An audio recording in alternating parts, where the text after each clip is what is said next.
Hello everyone, welcome in my video. Today's our topic is it good to have political competition? Is it good to have political competition?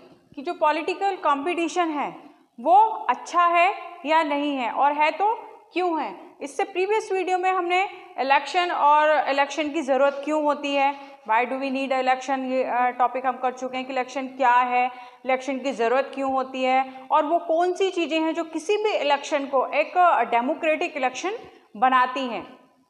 तो आज क्या हमें पढ़ना है वो is it good to have political competition, कि political competition अच्छा है इलेक्शन में या नहीं है। तो election, what is election? Election it is all about political competition. जो इलेक्शन है वो क्या है कि सब कुछ वो क्या है, पॉलिटिकल कंपटीशन पर डिपेंड है। पॉलिटिकल कंपटीशन है कंस्टिट्यूएंसी लेवल पर। तो इसके कुछ मेरिट्स भी हैं और कुछ इसके डिमेरिट्स भी हैं। तो हम इसके डिमेरिट्स देखते हैं कि जो पॉलिटिकल कंपटीशन, जब कोई भी इलेक्शन हो रहा है का मतलब है कि कंपटीशन तो होगा, उसमें जितने भी पार्टीज हैं वो पार्टिसिपेट करेंगी, और पार्टिसिपेट करेंगी किस लिए पार्टिसिपेट करेंगी? विनर बनने के लिए। हर पार्टी चाहेगी कि उसको जीत मिले, वो पार्टी जीते, तो उसके लिए वो अपनी तरफ से पूरे एफर्ट लगाएंगी। एफर्ट किस लिए लगाएंगी? कि वो पावर में आ जाएं, जो रूलिंग गवर्नमेंट है वो उनकी बने। तो यही हम पॉलिटिकल कंपटीशन, वो पॉलिटिकल कंपटीशन अच्छा किस तरह है और वो गलत किस तरह है, वही हम देखते हैं। इट हैव सम डिमेरिट्स, कुछ उसके डिमेरिट्स हैं। वो डिमेरिट्स क्या हैं? It creates a sense of disunity and factionalism. It's create a sense of disunity and factionalism. Disunity and factionalism का क्या मतलब है? इसका मतलब है कि जितने भी पॉलिटिकल पार्टीज हैं, जितनी भी पॉलिटिकल पार्टीज हैं, वो क्या करती हैं? वो अपने आप को जिताने के लिए जो पूरी सोसाइटी है या फिर उनकी जो कंस्टिट्यूएंसी है, पीपल्स को डिवाइड कर देती हैं। डिवाइड कैसे कर देती हैं? उसको कास्ट के आधार पर, रिलीजन के आधार पर, उनको सेंसिटिव फैक्टर्स होते हैं उनको यूज़ करते हैं ताकि लोग उनसे जुड़ें और उनको वो ज़्यादा से ज़्यादा वोट उनको करें, ज़्यादा से ज़्यादा फेवर उनको करें और वो पावर में आ जाए। तो it creates a sense of disunity, मतलब वो लोगों को बांट देती हैं, लोगों का बंटवारा कर देती हैं, कास्ट के आधार पर, रिलीजन के आधार पर। सेंसिटिव फैक्टर्स हैं उस पर वो अटैक करते हैं, उस पर वो बोलते हैं, इसीलिए लोगों में डिसयूनिटी हो जाती है। कुछ लोग किसी पार्टी को फेवर करते हैं, कुछ लोग किसी पार्टी को फेवर करते हैं, और कुछ लोग किसी पार्टी को फेवर करते हैं। Next one, parties and candidate often use dirty tricks. क्या है? Parties and candidate often use dirty tricks, मतलब जो भी पार्टीज हैं, पॉलिटिकल पार्टीज हैं, उनके कैंडिडेट्स हैं, वो क्या करते हैं? वो अपने आप को फेवर कराने के लिए या फिर अपने आप को पावर में लाने के लिए, अपने आप को जिताने के लिए वो जितने भी डर्टी ट्रिक्स हैं, डर्टी ट्रिक्स का क्या मतलब है? डर्टी ट्रिक्स और माल प्रैक्टिसेस को यूज करते हैं, किसी को प्रलोभन देकर, या तो किसी को पैसे देकर या फिर किसी को डराकर धमकाकर अपने फेवर में वोट लेने के लिए वो बहुत सारी डर्टी ट्रिक्स को यूज़ करते हैं। और जो पार्टीज़ हैं वो एक दूसरे पर एलिगेशंस लगाती हैं। एलिगेशंस कैसे? कि जो रूलिंग गवर्नमेंट है या फिर रूलिंग पार्टी है वो अपोजिशन पर एलिगेशन लगाएगी, और जो अपोजिशन है वो रूलिंग पार्टी है उसकी जितनी भी पॉलिसीज़ हैं, स्कीम्स हैं, उन सब में वो क्या करेगी? कमियां निकालेगी, उन पर एलिगेशन लगाएगी। तो पार्टी अपने आप को अच्छा दिखाने के लिए, अपने आप को विनर बनाने के लिए क्या करते हैं? एक दूसरे पर एलिगेशन लगाते हैं कि जो रूलिंग है पार्टी है वो अपोजिशन पर एलिगेशन लगाती है, और जो अपोजिशन पार्टी है वो रूलिंग पर एलिगेशंस लगाती है। Next one, the pressure to win election fight does not allow sensible long-term policies to be formulated। मतलब the pressure to win election fight does not allow sensible long-term policies to be formulated। Election को जीतने की लड़ाई में कि वो सिर्फ उनका जो पॉलिसी है या फिर उनकी जो स्ट्रेटेजी है वो किस में लगी रहती है कि वो आने वाले जो, अगर वो रूलिंग गवर्नमेंट में आ गए तो उनकी जो पॉलिसीज़ हैं वो इसी सोचने में लगी रहती है कि आने वाले टाइम में भी पावर उन्हीं के हाथ में कैसे आए। तो जितने भी लॉन्ग टर्म पॉलिसीज़ हैं वो फॉर्मुलेटेड हो ही नहीं पाती। एक तो उन्हें जो रूलिंग पावर है या फिर रूलिंग गवर्नमेंट है वो चाहेगी आने वाले टाइम में भी उसी के हाथ में पावर आए, तो उसमें उसकी वो स्ट्रेटेजी बनाने में लगी हुई है। और कुछ ऐसा भी उनको लगता है कि आने वाले टाइम में हो सकता है दूसरी गवर्नमेंट आ जाए, कभी दूसरी पार्टी पावर में आ जाए, तो फिर जो उसकी जो पॉलिसीज़ हैं, उसकी जो स्ट्रेटेजीज हैं वो चेंज हो जाएंगी। जब नई गवर्नमेंट आई, नए लोग आए, नए पार्टीज आई, तो जो पुरानी पॉलिसीज थी वो सब चेंज कर दी जाती हैं। तो इसीलिए जो रूलिंग पावर पार्टी है वो क्या करती है, वो छोटे छोटे गोल सेट करती है। छोटे छोटे गोल सेट करना मतलब कि जो उनका जो टेन्योर है, उनका जो पीरियड है रूलिंग का, उसी में वो पूरे हो जाएं, उसको दूसरी जो पार्टी आकर उसको चेंज ना करे, और वो कोशिश करती है कि आने वाले टाइम में पावर वापस उसी के हाथ में आ जाए। तो इसीलिए the pressure to win election fight इसी में लगी रहती है उनके ऊपर।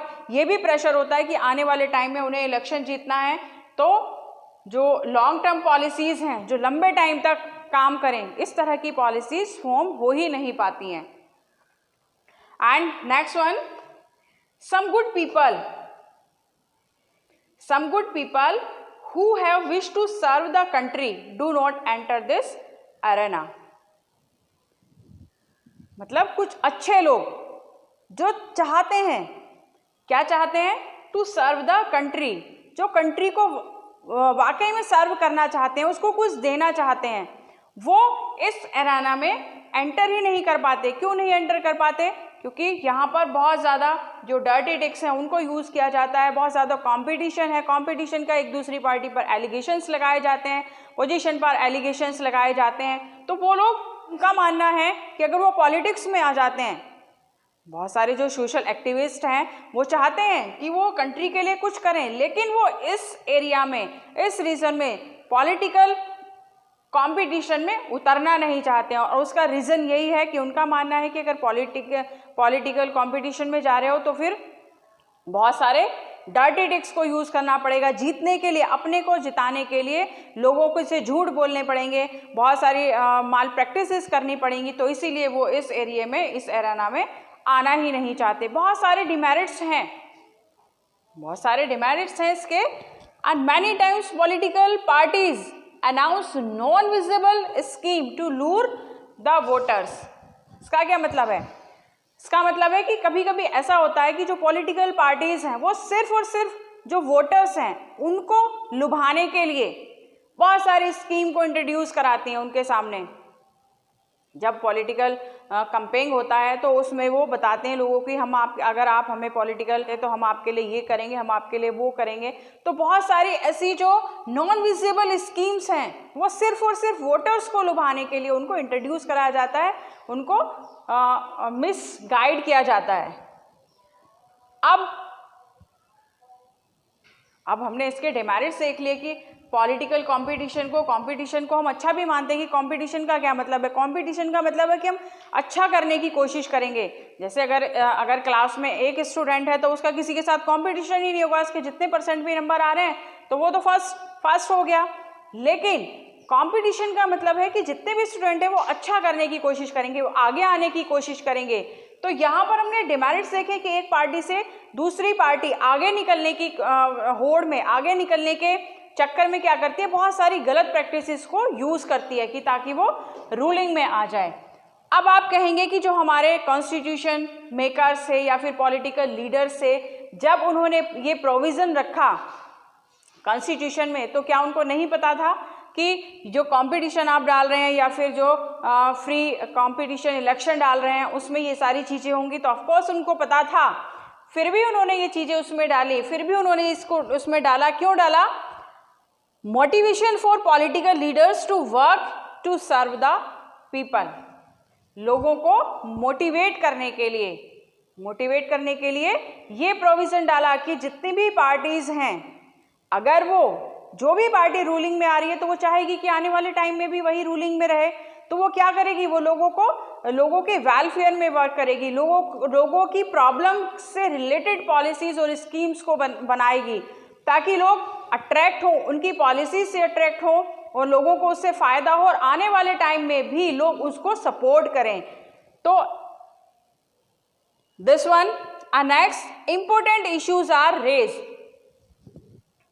उस एरिया से रिलेटेड जितने भी इंपॉर्टेंट इश्यूज हैं, जो भी पॉलिटिकल लीडर्स हैं, जो भी पॉलिटिकल पार्टीज हैं, वो इन इश्यूज को उठाती हैं, उन इश्यूज को लेकर आती हैं जो भी उस एरिया से रिलेटेड हैं। तो क्या होगा कि जब इंपॉर्टेंट इश्यूज को या फिर उस एरिया से रिलेटेड इश्यूज को उठाया जाता है तो लोग क्या करते हैं, उनकी तरफ अट्रैक्ट होते हैं। किसकी तरफ अट्रैक्ट होते हैं? जो लीडर्स हैं। अब वो लीडर्स अगर इश्यूज लेकर आए हैं तो आने वाले टाइम में वो चाहेंगे कि जो इश्यूज हैं वो उनका सॉल्यूशन लेकर आए, उनको शॉर्ट आउट करें। Next, leader are required to work hard to remain in power. वही बात कि जो लीडर्स हैं वो क्या करते हैं, are required to work hard to remain power में बने रहने के लिए। जो भी रूलिंग पार्टी है, जो भी रूलिंग लीडर्स हैं, वो पावर में एज इट इज बने रहने के लिए, आने वाले टाइम में भी वही बने रहें। तो क्या करते हैं वो लोग, वर्क हार्ड मतलब जो लोगों की प्रॉब्लम्स हैं, जो लोगों की समस्याएं हैं, उनको टैकल करते हैं, उनको खत्म करते हैं, उनसे रिलेटेड पॉलिसीज बनाते हैं, उनसे रिलेटेड प्लानिंग करते हैं, स्कीम्स बनाते हैं ताकि ज़्यादा से ज़्यादा लोगों को फ़ायदा हो। और अगर हमारे लिए फ़ायदा हो रहा है, हमें कुछ फ़ायदा हो रहा है, तो हम आने वाले टाइम में भी चाहेंगे कि यही लोग पावर में रहें, क्योंकि हमारे फेवर में स्कीम्स बना रहे हैं, हमारे लिए वर्क कर रहे हैं, तो इसीलिए वो हार्ड वर्क करते हैं। तो ये क्या सोच थी, ये जितने भी हमारे पॉलिटिकल लीडर्स थे उनको पता था कि कंपटीशन होगा तो ये सारी चीज़ें होंगी, कि लोग एक दूसरे से आगे निकलने के चक्कर में बहुत सारी गलत चीज़ों को भी यूज़ करेंगे।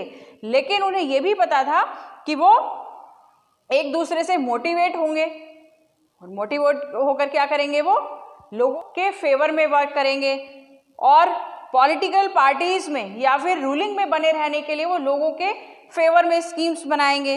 And political leaders are rewarded for serving people and punished for not performing the duty. इसका क्या मतलब है जी, कि पॉलिटिकल लीडर्स हैं, अगर वो सर्विंग पीपल, लोगों को सर्व कर रहे हैं, लोगों के फेवर में वर्क कर रहे हैं, लोगों की भलाई में वर्क कर रहे हैं, तो क्या होगा, उनको रिवार्ड किया जाएगा। रिवार्ड कैसे किया जाएगा, अगर जो गवर्नमेंट है वो हमारे फेवर में वर्क कर रही है तो हम चाहेंगे कि आने वाले टाइम में भी वही रूलिंग में रहे, वही गवर्नमेंट आए। और अगर and punished for not performing the duty, और अगर वो हमारे वेलफेयर में वर्क नहीं कर रही है, हमारे फेवर में वर्क नहीं कर रही है, वहाँ के उस कंस्टिट्यूएंसी या फिर उस रीजन के लोगों के फेवर में वर्क नहीं कर रही है, तो क्या होगा, उसको एज अ पनिश कैसे किया जाएगा। पनिश से क्या मतलब है, कैसे पनिश किया जाएगा, कि आने वाला जो टाइम है, आने वाले जो इलेक्शन होंगे उसको हटा दिया जाएगा। कि अगर वो हमारे फेवर में वर्क कर रही है तो हम चाहेंगे कि आने वाले टाइम में जो इलेक्शन हो उन्हीं को फेवर करेंगे, हम चाहेंगे कि वही फिर से गवर्नमेंट में आए। और अगर वो हमारे फेवर में वर्क नहीं कर रही है तो हम उसको क्या करेंगे, चेंज कर देंगे। जो हमारा नेक्स्ट इलेक्शन होगा उसमें हम उस गवर्नमेंट को, उस लीडर्स को या फिर पॉलिटिकल पार्टी को चेंज कर देंगे। जैसे यहाँ पर एक एग्जाम्पल हम लेते हैं, किसी होटल का अगर एग्जाम्पल लेते हैं कि एक होटल है और जो उसके खाने की क्वालिटी है बहुत अच्छी है, तो क्या है कि ज़्यादा से ज़्यादा लोग उसके पास आते हैं, ज़्यादा से ज़्यादा लोग वो उस होटल में आते हैं। लेकिन अगर धीरे धीरे उस होटल की क्वालिटी, उस होटल के खाने की क्वालिटी डिक्रीज होने लगे तो क्या होगा कि लोग उसकी तरफ कम आना शुरू कर देंगे, वहाँ पर अब कम लोग आएंगे। लेकिन अगर उनके पास कोई ऑप्शन ही नहीं है, जैसे हमने चाइनीज कम्युनिस्ट पार्टी का एग्जाम्पल देखा था कि उनके ओपोजिशन में कोई पार्टी थी ही नहीं, तो अगर वहाँ पर कोई दूसरा होटल होगा ही नहीं तो लोगों की मजबूरी है कि वो उसी होटल में आए। लेकिन अगर उसी एरिया में और कुछ दूसरे होटल्स हैं और उनकी क्वालिटी अच्छी है उस होटल से, जो जिसकी हमने पहले बात की, तो क्या होंगे कि लोग वहाँ पर जाना शुरू कर देंगे और उस जो जिसकी क्वालिटी बहुत अच्छी थी पहले होटल की, वहाँ पर लोग आना कम कर देंगे। वही एग्जाम्पल यहाँ पर गवर्नमेंट का है कि अगर गवर्नमेंट अच्छी क्वालिटी दे रही है, इससे मतलब कि वो हमारे फेवर में वर्क कर रही है, तो हम चाहेंगे कि वही गवर्नमेंट बनी रहे, और अगर वो हमारे फेवर में वर्क नहीं कर रही है तो क्या करेंगे, हम चाहेंगे कि कोई दूसरी पार्टी पावर में आ जाए। तो आई होप जो कंपटीशन है कि पॉलिटिकल कंपटीशन अच्छा है या नहीं है, ये बातें आपको समझ में आ गई होंगी कि क्या इसमें अच्छाई है और क्या इसमें गलत चीज़ें हैं, मतलब क्या इसके डिमेरिट्स हैं और क्या इसके मेरिट्स हैं। तो this is all about this video. अभी जो हमारा नेक्स्ट वीडियो होगा, जो नेक्स्ट टॉपिक हमारा होगा, उसमें क्या पढ़ेंगे हम, what is our system of election. क्या होगा,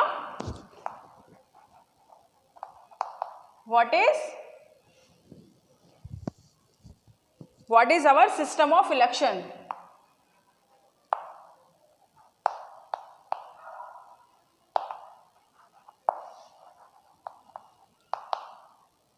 कि जो हमारा सिस्टम है, इलेक्शन का जो सिस्टम है वो कैसा है, किस तरह का है, तो ये हम नेक्स्ट वीडियो में पढ़ेंगे। Till then, goodbye, take care.